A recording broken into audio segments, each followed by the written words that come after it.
మాకు చాలా కాలంగా పరిచయం ఉన్న సంగతి మీకు తెలియపోవచ్చు, కానీ మేము కలిసి క్రీస్తు సంఘం విస్తరించాలని, అనేక మంది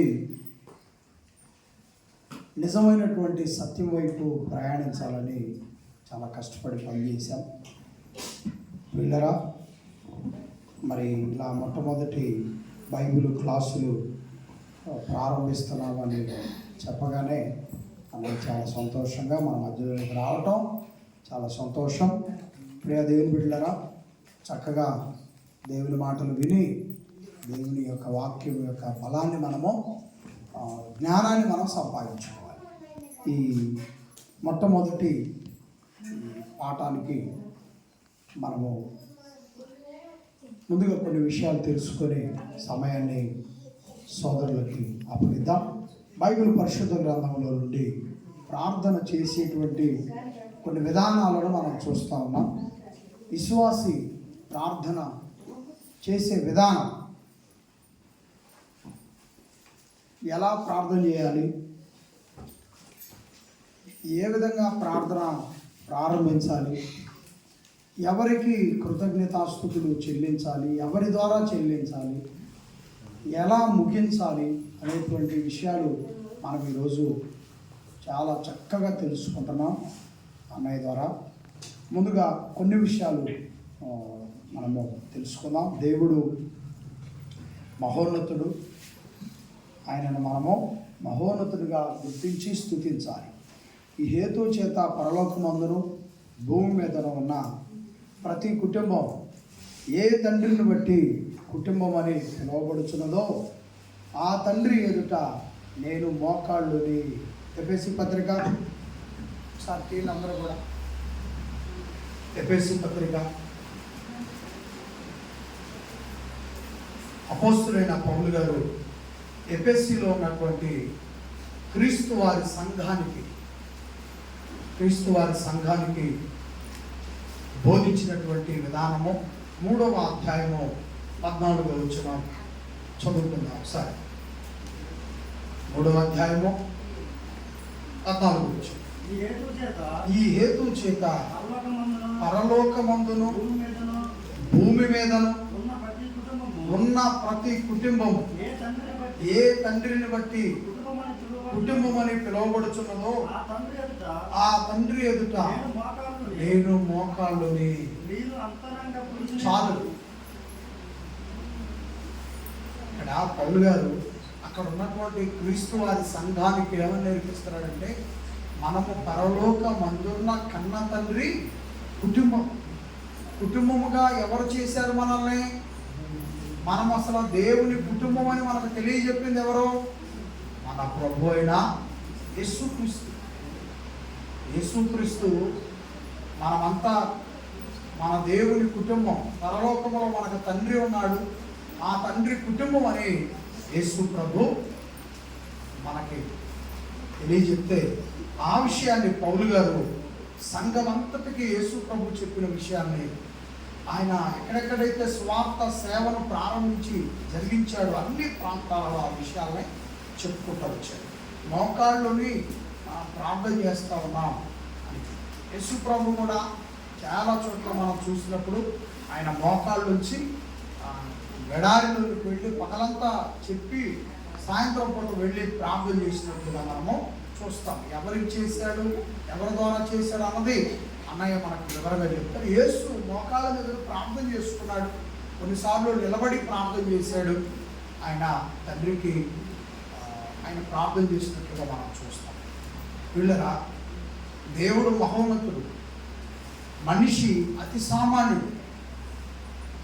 దేవుడు మహోన్నతుడు కనుక మనిషి అతి సామాన్యుడు కనుక ఎందుకు మోకాళ్ళని ప్రార్థించాలి? గౌరవం. దేవుడెవరో మహోన్నతుడు, మనిషి ఎవరు? కానీ ఈరోజు మనము కొంతమంది వ్యక్తులను మనము వీడియోలో లైవ్లో చూస్తూ ఉంటే అనేక మంది రాజకీయ పెద్దల దగ్గరకు వెళ్ళి వాళ్ళకు వచ్చిన పదవులను బట్టి వాళ్ళ కాళ్ళకి ఏం చేస్తున్నారు? వాళ్ళ కాళ్ళకి మొక్కుతున్నారు. మనిషి, సామాన్యుడైన మనిషి మరో సామాన్యమైన మనిషికి ఏం చేస్తున్నాడు? కాళ్ళు అని. దేవుడు మహోన్నతుడు, మనిషి సామాన్యుడు. కాబట్టి మనిషి, సామాన్యుడైన మనిషే మోకాళ్ళ మీద ఉండి దేవునికి, మహోన్నతుడికి కృతజ్ఞతలో చెల్లించాలి. మనిషి సామాన్యుడు కనుక గౌరవించాలి, మర్యాదని ఇవ్వాలి, వినయం, తగ్గింపు, మోకాళ్ళ మీద ఉండి ప్రార్థన చేసుకునే దానికి గౌరవం, తర్వాత మర్యాద, తర్వాత వినయం, తర్వాత తగ్గింపు. మన దేవుడు మహోన్నతుడని మనము, దీనికి యేసు ప్రభు మాదిరి మీరు చదవాల్సిన పని లేదు, నేను చెప్తుంటాను, మీరు అవి మీకు అన్ని చెప్పిన రెఫరెన్స్లు ఉన్నాయి. యేసు ప్రభు చూపించిన మాదిరి మోకాళ్ళను ప్రార్థించిన లోకస్వార్త 22వ అధ్యాయము 42వ వచనం. యేసు ప్రభు ఎలా ప్రార్థన చేసుకున్నాడంట? మోకాళ్ళ మీద ప్రార్థన చేశాడు. తొందరగా తీసి చదువుతారు ఆ మాటనే. 22వ అధ్యాయం 42వ వచనం, లోకస్వార్త.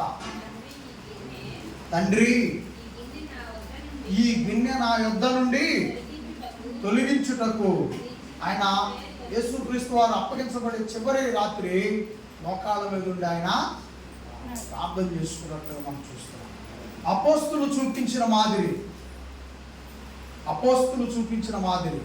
రెండవది. మొదటిది యేసు ప్రభు చూపించిన మాదిరి, రెండవది అపోస్తులు చూపించిన మాదిరి. పేతురు తబిత చనిపోయిన విషయంలో మోకాళ్ళలోని ప్రార్థించను. అపోస్తుల కార్యములు 9వ అధ్యాయము 36వ వచనం నుంచి 40వ వచనం దాకా ఉంటుంది. అపోస్తుల కార్యములు నేను చెప్పాను మీకు, కవిత గారి గురించి, మిషన్ గుర్తుద్దామా ఆమె గురించి చెప్పాను. అప్పుడు పేతురు గారు ఏం చేశాడు? మోకాళ్ళ మీద ఉండి ప్రార్థించాడు. అపోస్తులలో మనకి మాదిరి చూపించాడు. అలాగే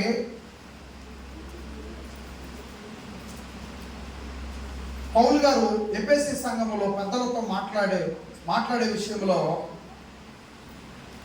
మోకాళ్ళని ప్రార్థించినట్లుగా మనము ఎఫెసీ సంఘ పెద్దలతో మాట్లాడిన విషయంలో మోకాళ్ళని ప్రార్థన చేసిన వాళ్ళందరూ మాట్లాడుకున్న తర్వాత చివరి ముగింపులో మోకాళ్ళ మీద ఉండి ప్రార్థన చేసుకున్నట్లుగా మనము అపోస్తుల కార్యం 20వ అధ్యాయము 36వ వచనంలో చూస్తాము. ఒకసారి చూడండి ఆ రెఫరెన్స్ని. అపోస్తుల కార్యములో 20వ అధ్యాయము 36వ వచనం. అతడు ఇలాగ చెప్పి మోకాళ్ళుని వారందరితో, పౌలు గారు ఎఫెసీలో ఉన్న సంఘములో ఉన్నటువంటి సభ్యులతో మాట్లాడి పరలోకపు సంగతులు యేసు ప్రభు గురించి చెప్పి చివరిలో ఏం చేశారంట? మోకాళ్ళ మీద ఉండి ప్రార్థన చేసుకున్నట్లుగా మనము లేఖనము ద్వారా చూస్తున్నాం. మూడో విషయం, ఆదిమ సంఘ సభ్యులు చూపించిన మాదిరి. పౌలు గారు తూరులో దిగిన తర్వాత అక్కడ ఉన్న సహోదరులు, వారి భార్యలు, వారి పిల్లలు మోకాళ్ళుని పౌలు గారితో కలిసి ప్రార్థన చేశారు. అపోస్తుల కార్యం 21వ అధ్యాయము 5వ వచనం. అపోస్తుల కార్యం 21:5వ వచనం చదవమ్మా. ఆ దినములు గడిపిన తర్వాత ప్రయాణమై పోవుచుండగా భార్యలతోనూ పిల్లలతోనూ వారందరూ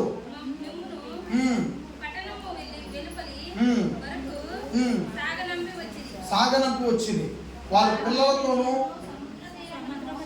సముద్ర తీరం ఏం చేశారంటే వాళ్ళు సముద్ర తీరమున పౌలు గారిని సాగనంపడానికి అక్కడికి వచ్చినటువంటి వాళ్ళ ఆ సహోదరులు, సోదరిమణులు, వారి పిల్లలతో కలిసి ఆ సముద్ర తీరానికి వాడెక్కించేటప్పుడు ఏం చేశారంటే అందరూ కలిసి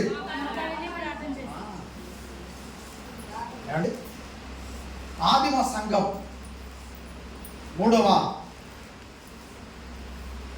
గౌరవం, మర్యాద, వినయం, తగ్గింపులో ఈ భాగాలు ఇవన్నీ ఆదిమ సంఘ సభ్యులు చూపించిన మాదిరి. మనము చూస్తున్నాం. నాలుగవది కొత్త నిబంధనలో ఉన్న భక్తులు.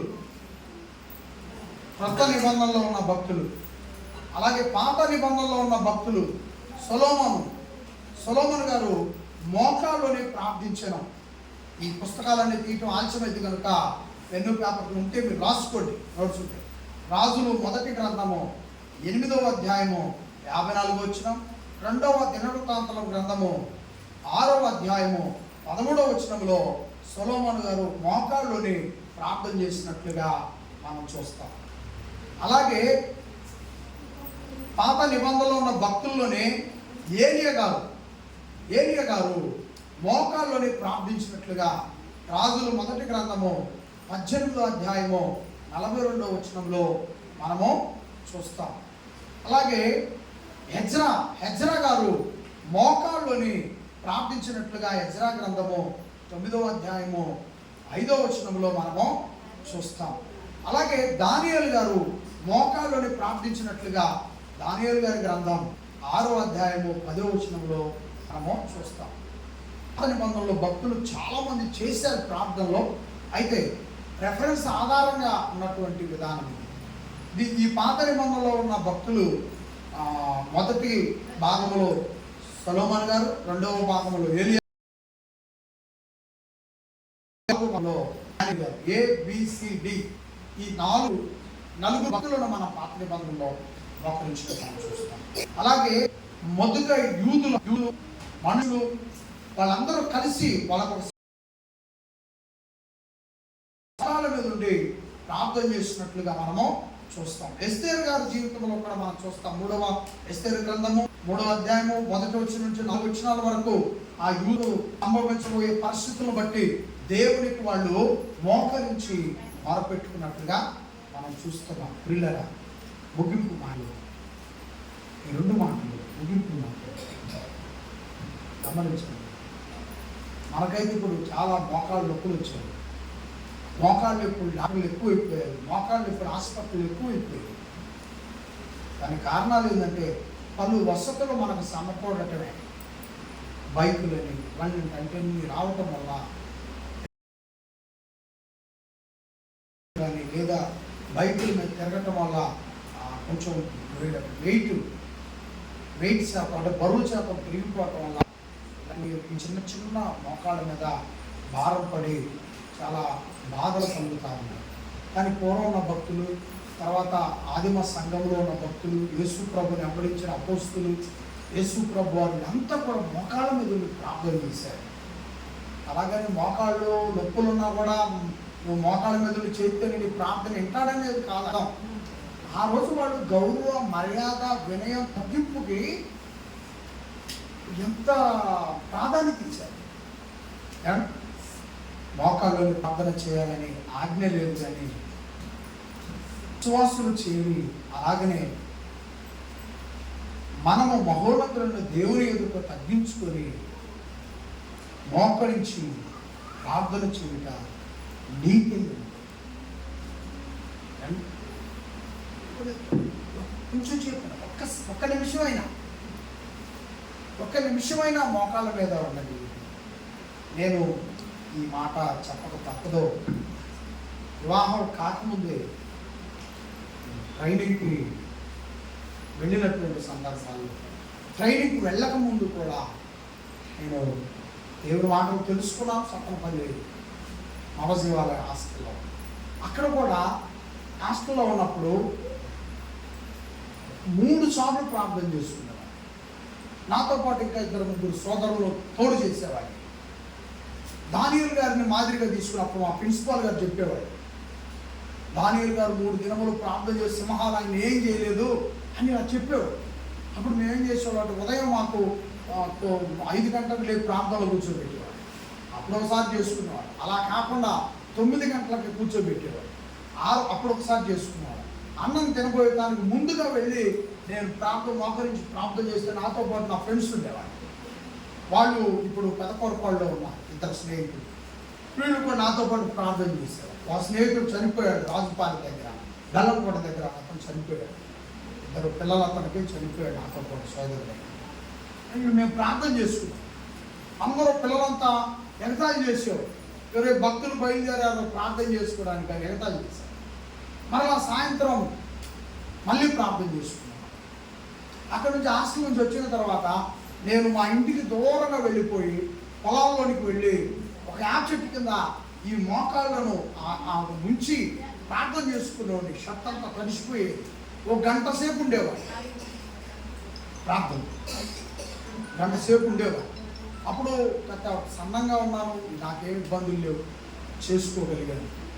వీళ్ళని అది గొప్ప నేను అంటలేదు, లేకపోతే అది చేయటమే పెద్ద ఇదని నేను అంటలేదు. కానీ ఆ విధంగా నేను ఒంటరిగా వెళ్ళిపోయి ఒక్కడిగా ఒక గంట సేపు చేసుకునేవాడు. ఆ తర్వాత ట్రైనింగ్కి వెళ్ళాను.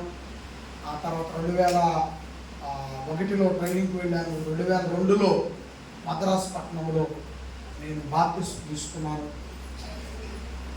అక్కడి నుంచి వచ్చిన తర్వాత ఆరోగ్య పరిస్థితి నాకు సహకరించక అక్కడ అన్నం ఉప్పుడాను. ఆ అన్నం పెట్టక అరుగుదల అవ్వక కడుపు నొప్పి వచ్చి నేను వచ్చేసాను. ఆ తర్వాత వచ్చిన తర్వాత ఇక్కడ సేవ ప్రారంభించడానికి ఎన్ని దినములు కష్టపడ్డాను. ఇక్కడ కూడా గంటల తరబడి ప్రార్థన చేసేవాడిని, దేవునికి విజ్ఞాపన చేసుకున్నాను. అందుకని దేవుడు ఏం చేశాడంటే ఈ చిన్న పరిచర్యనే అప్పగించాడు. చిన్న పరిచర్యని నమ్మకంగా చేస్తానని అప్పగించాడు. కాబట్టి ప్రియులరా, సోదరిమణులారా, మనం కొంచెం నమ్మకంగా ఉంటే దేవుడు ఇంకొంచెం నమ్మకమైన పనిని అప్పగిస్తాడు. ఈ మాటలు చెప్పడానికి దేవుడు నాకు ఇచ్చిన సమయాన్ని బట్టి, ప్రభు నాకు ఇచ్చిన జ్ఞానాన్ని బట్టి, పరిశుద్ధాత్మ వారు నన్ను ఆదరించిన విధానాన్ని బట్టి నేను తండ్రికి కృతజ్ఞతలు చెల్లిస్తూ ఈ మాటలు ముగిస్తున్నాను. అందరికీ వందనములు. అన్నయ్యకి ప్రత్యేక వందనములు తెలియజేస్తూ ఈ సమయాన్ని అన్నయ్యకి అప్పగిస్తా ఉన్నాను.